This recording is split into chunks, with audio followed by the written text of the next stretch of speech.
This game. This is a game that is one of the reasons why I got an Xbox 360 back in 2010, and I sort of feel that this game was like Ocarina of Time, although not to the extent of Ocarina of Time. So overhyped, and I'd heard so much about how fantastic it is, and I really don't think it's as good as people seem to think it is. And whilst I obviously do like this game quite a lot, I mean, I'm putting a number 74 for goodness sake, I still have quite a few problems with this game. But I got it for quite cheap. I remember I did buy a few games when I got my Xbox 360, and this, Lost Odyssey, being one of them. The main draw, I think, to Lost Odyssey is that it's sort of a spiritual successor to Final Fantasy because it was made by Mistwalker, which consists of Hironobu Sakaguchi, who's like the grandfather of Final Fantasy. And so this game came out and people like to call it, and I use this in quotes because it's so stupid, the true Final Fantasy 13. Right, okay, just that's stupid. It's Lost Odyssey. And I know people are kind of saying, well, it's kind of like Mighty Number 9 and Ukulele and Bloodstained Ritual of the Night, in how it's not technically that series, but it is at heart. Well, you can call it what you want, but the name of the game is Lost Odyssey, so it is Lost Odyssey. It's not Final Fantasy. Stop calling it Final Fantasy when it's not Final Fantasy. No matter how much you want to say that it has the spirit of Final Fantasy in it, or it would have been called Final Fantasy if Sakaguchi had stayed with Square Enix, but there are ifs and buts. I'm talking about the actual game, Lost Odyssey here. But this is a nice game, and it actually has a nice twist on the ability learning methods, because of course all RPGs for the most part have some sort of variation on different methods of allowing your characters to learn a variety of different abilities. Of course, many could just go the easy route and add a skill tree, because skill trees are perhaps not, I'm not going to say the worst, because, you know, everything is subjective and needs to be placed within its context, but I think skill trees are generally like the laziest leveling system. But what I do have to say about this game, which I think is a positive, and what I do have to praise it for, is that it's a game on the 7th generation of consoles, and it has random battles. I mean, there's so much nonsense going around about how random battles don't make sense, or they're immersion breaking or whatever, but random battles are perfectly fine. And I think that when people complain about random battles, what they are complaining about is so short-sighted, and it's so specific to very specific situations which you would only run into given very specific circumstances. But I don't want to rant about that right now. I've got plenty of time to rant about that at other times, but yeah, that's one thing I have to praise this game for. I also have to praise this game for the boss fights. The boss fights do get pretty tense, and I think that partially boils down to how constricted the leveling system is, because it is a very constricted leveling system. Basically, it does that thing where every level takes the exact amount of experience to level up, but the amount of experience that you do get is highly dependent on what your level is relative to the enemies that you are facing. But it's so out of whack. They've made it so that whenever you level up, like Eternal Sonata, whenever you level up, your experience is 0 out of 100 regardless of how much experience you would have earned, and you can't gain more than 1 level per battle. So even if you're fighting enemies that are way above you, you will still only grow 1 level, when the calculation would otherwise allow you to grow multiple levels. And if ever you get even slightly over level, the amount of battles it will take to level up will drastically change. You will go from gaining 100 experience per battle, and then it'll become something like 10, and then like 4 or something. I don't remember the exact numbers, but that's how my memory says it is. But I realise I actually didn't touch on the leveling system and ability learning system at all, did I? Well, okay, I'll explain it now. So there are 2 different categories of characters. You have the mortals and the immortals. And the immortal characters don't gain abilities naturally. The mortal characters will gain abilities as they level up, in a rather linear fashion, I suppose, but in a very straightforward, direct, you level up, you gain this ability fashion. The immortal characters, you actually have to link up them with another mortal character in your party in order for them to learn abilities. So the Immortals can learn more abilities overall because they can connect to all these different characters, but you also need the mortal characters to get those abilities so that the Immortals can learn them from them. And what I really like about this is that one of the latest characters that you get, Zed, learns all of the experience boosting and extra farming abilities that I really like. I really like, you know, when you get that type of stuff towards the end. And so you actually don't get to really choose much in regards to your party for quite a long time, until like the very last disc, to be honest. And then you can start giving the characters different abilities and trying to set up your party in different ways. And that is part of what makes the leveling system interesting. The battles themselves are perfectly fine. I have no problems with the battles, and in fact I think the boss fights are the strongest points. It's just the extremely strict nature of the direct leveling up.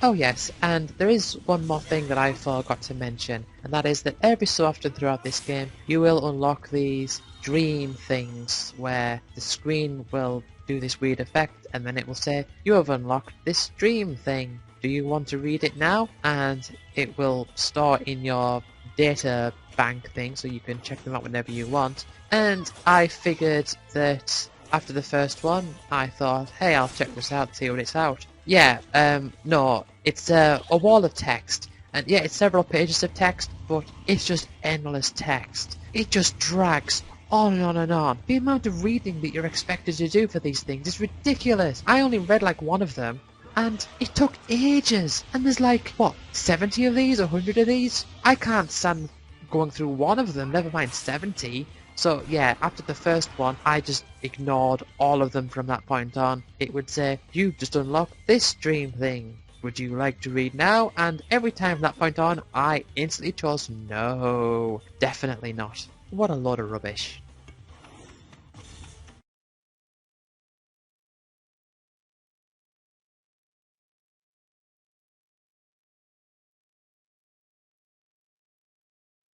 I got this game around the mid-2000s. I don't remember exactly what it was that drew me to this game. It may have just been the cover, or I may have found it on GameSpot, because there was a period of time where I would discover new game releases through GameSpot. And I do specifically remember like searching through for RPGs, and this may have been one of the ones that turned up. But I got this game sort of around mid-2000s, I believe. Or it may have been mid to late, it might have been 2006, 2007, around that time. And I wasn't really into this series, but it looked interesting enough, and so I went and got Atelier Iris 2, The Azoth of Destiny. And so the Atelier Iris series consists of 3 games, that being Atelier Iris 1, 2 and 3, and it's a Gust RPG, and there are many other Atelier games now for like the PS3 and Vita that I am a lot less familiar with, based off different characters. So you'll have like Atelier Rorona or Atelier Totori and stuff like that. But this is Atelier Iris 2. My biggest associations with this game is playing at Bridges' house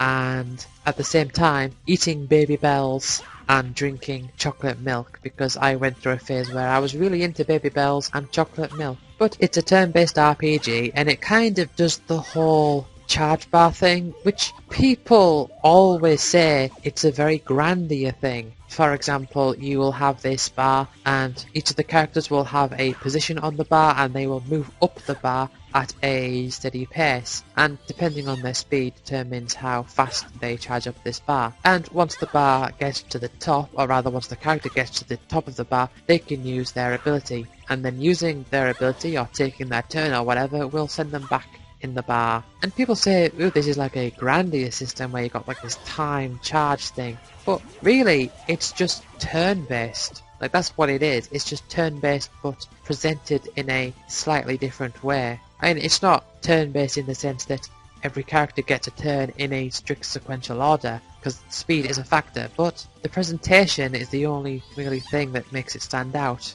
in that regards. But one thing that I really liked about this game was that the more that you played it, the more features unlocked, and it seemed to go on for quite a while as well. The main gimmick of this game really is the mana collecting. You will go around the world and you can press square on areas to extract the different types of mana from different things. So if you use the ability on a tree, you will get some wood mana, and there's different types of mana for different types of elements and all sorts. You also get these different recipes that you can get, and the way that you use them is that you have to switch between the two main characters, Felt and Vise, and so Vise can make something and then send it to Velt so that Velt can use it. Because Felt is really the one that goes on to the big adventure with all the characters that he finds and stuff, and is the one who is going around doing all the battles. The dungeon design can be rather difficult to take in because a lot of the time it's kind of like a maze, but the maze will be structured in such a way that you can't really see too far ahead, like the paths will be rather long.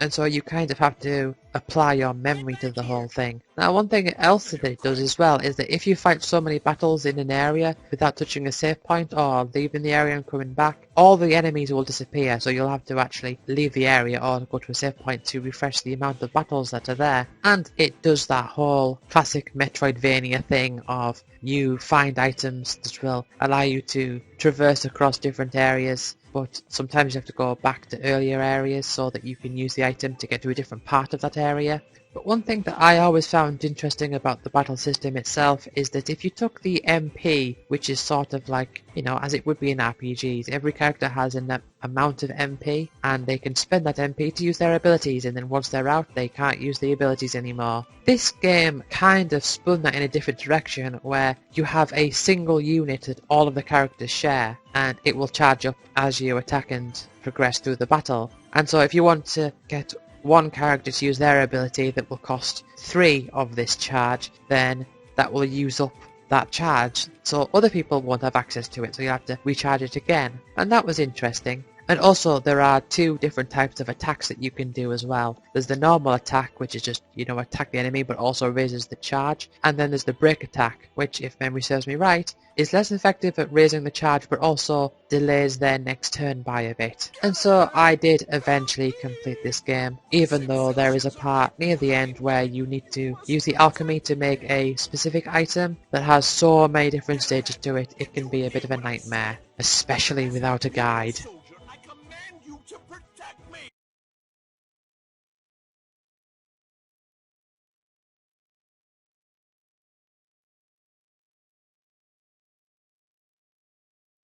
So, with this game, when I first saw the E3 trailers, I was rather skeptical because I feel that they were rather misleading as to what the game actually was going to be like, and because of that, I wasn't actually as interested as I thought I would be. But my brother did eventually get it, and then he told me that what was shown at E3 was in fact just a very small portion of the game. It was a portion of the game that was different to previous entries in the series, but it wasn't actually showcasing what the main game was like. And so eventually I saw that it was in a PS Plus sale, and so I went ahead and got Rayman Legends. Yes, the sequel to Rayman Origins. It does a slightly different art style where everything looks less like a flat cartoon and more like a painting, I suppose, but the mechanics are pretty much exactly the same. There are a few main differences, mostly being that instead of saving Electoons you are now saving Tinsies, and each level, or at least most levels, have 8 Tinsies for you to find, and there's also the King and the Queen Tinsy. And Lums are treated slightly differently as well. Instead of picking up a King Lum which will turn them all red, you instead pick up a purple Lum which will give you double, and then that will cause the trail of Lums to one by one turn purple, so you can get double the amount of Lums that way. Also, one really nice feature that this game added was a restart area feature, which is really nice. So now you don't have to purposefully jump off the edge of a cliff or run into enemies if you missed out on some lums and you needed to go back to get them. But the level selected in this game, it's like you have a sort of like a gallery and you jump into each of these different paintings, and each one leads you to a different world, which is like its own little gallery, and each level within that is its own painting. And most of the levels unlock really quickly. If you play through and just get all of the tinsies along the way, you will unlock most of the levels really quickly apart from the final bonus level. And there's quite a lot to talk about here in terms of unlockables and all that sort of stuff. You have 10 tinsies to save in most levels. There are some extra levels where there'll be 3. It'll be like a short side mission where there's 3 tinsies. A king, a queen, and a sort of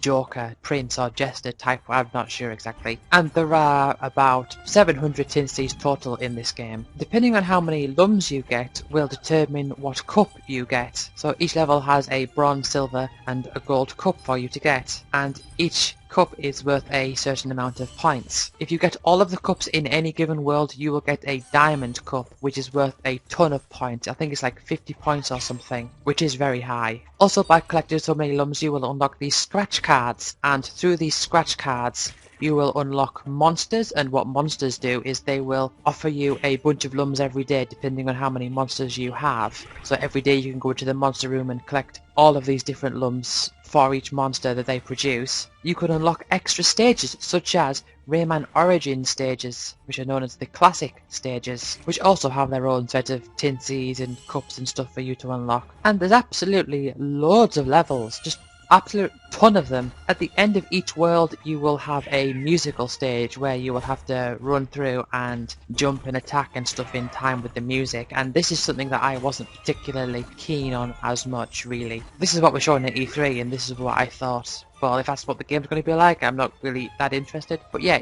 at the end of each world you will have these extra musical missions, and the final world, which is the one that requires by far the most tinsies to unlock, is this remix of the musical worlds, whereby you'll have each of the musical levels there, but each one adds its own distortion effect. So for example, the first one, it'll just be that same level apart from you will see it through this fisheye lens. And then the second one, it will be the same as the second one from before, apart from the screen will go black and white and you'll get loads of static when you're jumping. So it adds different distortion effects. And then you've got the final one, which is just crazy because it adds all of the distortion effects at once. Well, not at once, but it keeps switching between them. So you'll be running through this level and you'll be jumping and the screen will turn upside down and then it'll like split in half. And then it'll go fuzzy and then it'll turn to this fisheye lens and all sorts. It's crazy. But the big thing that I really want to talk about with this game are the daily and weekly challenges. By getting different stage cups, you will unlock different experience which will contribute towards your awesomeness, which is kind of like your level. And if you max out every level in the game, you will reach the second highest level of awesomeness. The way that you get more cups is by doing daily and weekly challenges, and depending on whether you're in the top 1% or top 10%, top 50% or whatever, will determine what cup you get for that particular daily and weekly challenges. So these are grindable, as in you can keep doing these to go as far as you want, and